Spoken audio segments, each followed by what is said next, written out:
அன்புக்குரியவர்களே, ஆண்டவராகிய இயேசு கிறிஸ்து நாமத்திலே நான் உங்களை வாழ்த்துகிறேன். கர்த்தருடைய கிருபையினாலே இன்றைக்கும் அதிகாலை வேளையிலே ஆண்டவர் இயேசுவோடு இந்த நிகழ்ச்சியிலே உங்களை சந்திப்பதிலே மகிழ்ச்சி அடைகிறேன். இந்த நாளிலே ஆண்டவர் நமக்கு கொடுக்கிற ஆலோசனை மாத்திரமல்ல, ஆண்டவர் கொடுக்கிற வாக்குத்தத்தம் என்னவென்று பார்த்தால், கர்த்தர் உங்கள் துக்கத்தை சந்தோஷமாக மாற்றுவார். உங்கள் கசப்பான வாழ்க்கையை அவர் இனிப்பான வாழ்க்கையாய் மாற்றுவார். உங்கள் வாழ்க்கையில் இருக்கிற சோகங்கள், துக்கங்கள், கஷ்டங்கள், வேதனைகள், பாடல்கள் எல்லாம் இந்த நாளிலே மாற்றுவார். அதற்கான ஒரு வசனத்தை தான் நாம் தியானிக்கப் போகிறோம்.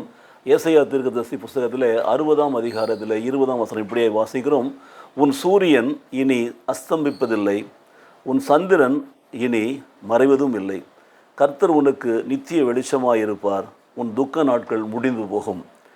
பிரியமான சகோதர சகோதரிகளே, கர்த்தர் நமக்கு நித்திய வெளிச்சமாக இருக்கிறதுனால் நாம் நிச்சயமாகவே துக்கத்தை விட்டு கடந்து போய் நாம் சந்தோஷத்தில் பிரவேசிப்போம். கர்த்தர் நமக்கு நித்திய வெளிச்சமாய்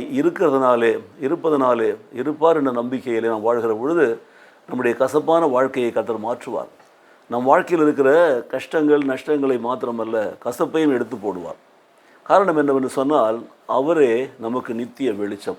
ஆண்டவராகிய இயேசு கிறிஸ்துவை நாம் சொந்த இரட்சகராக ஏற்றுக்கொண்டு நம்முடைய பாவங்களை அறிக்கை செய்து நாம் மூழ்கி ஞானஸ்தானம் எடுத்து கர்த்தருடைய பந்தியிலே பங்கேற்று கர்த்தரை துதிக்கிற பிள்ளைகளாக, கர்த்தரின் வார்த்தை நடக்கிற பிள்ளைகளாக நடக்கிற பொழுது, ஒவ்வொரு நாளும் நம்ம பூமியிலே வாழ்கிற பொழுதெல்லாம் நாம் நித்திய ஜீவனை பெற்றவர்களாக வாழ்கிறோம். நித்திய ஜீவன், அதுதான் நித்திய வெளிச்சம். நித்திய வெளிச்சத்தின் பிள்ளைகளாக நம்ம வாழ்கிறோம். பாருங்கள், அந்த நித்திய வெளிச்சத்தில் நீங்கள் பார்த்தீங்கன்னா, நம்முடைய சூரியன் இனி அஸ்தமிப்பதே இல்லை, நம்முடைய சந்திரன் இனி மறைவதும் இல்லை. சூரியன் சந்திரன் இல்லாமலேயே கர்த்தரே நமக்கு நித்திய வெளிச்சமாக இருக்கிறபடினாலே நம்முடைய துக்கங்கள் எல்லாம் மாறும், நம்முடைய துக்க நாட்கள் முடிந்து போகும். சங்கீதம் 27:1 வாசிக்கிறோம். கர்த்தரின் வெளிச்சமும் ரட்சிப்புமானவர் யாருக்கு பயப்படுவேன், கர்த்தரின் ஜீவனின் பலனானவர் யாருக்கு அஞ்சுவேன்.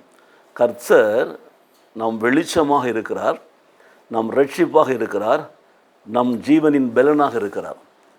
கர்த்தரே வெளிச்சம் என்று சொன்னால் அப்போது அங்கே இருளே இல்லை.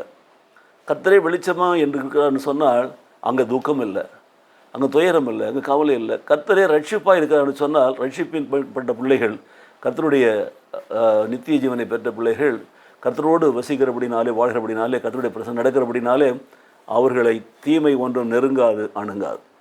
இந்த நாளிலே நாம் கர்த்தரில் ரட்சிப்பை பெற்றவர்களாக, கர்த்தரால் மீட்கப்பட்ட பிள்ளைகளாக நாம் நம்மை ஒப்பு கொடுத்து நாம் வாழ்கிற பொழுது நம் வாழ்க்கை நித்தியமும் வெளிச்சமாகவே இருக்கும். நல்ல தகப்பனே, இது நாளில் கூட ஆண்டவரே ஏசாயா 60 கர்த்தர் சொன்ன ஆலோசனைகளுக்காக நன்றி செலுத்துகிறோம். சுவாமி, எங்கள் துக்க நாட்கள் முடிந்து போவதற்காக உமக்கு நன்றி.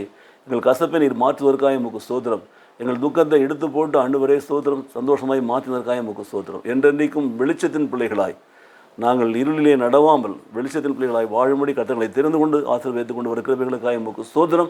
எந்த இருளும் எங்களை சேதப்படுத்தாமல் நாங்கள் வெளிச்சத்தின் பிள்ளைகளாக வாழ தொடர்ந்து எங்களை கரம் பிடித்து நடத்தும். இயேசு கிறிஸ்துவின் நாமத்திலே பிதாவே, ஆமேன், ஆமேன்.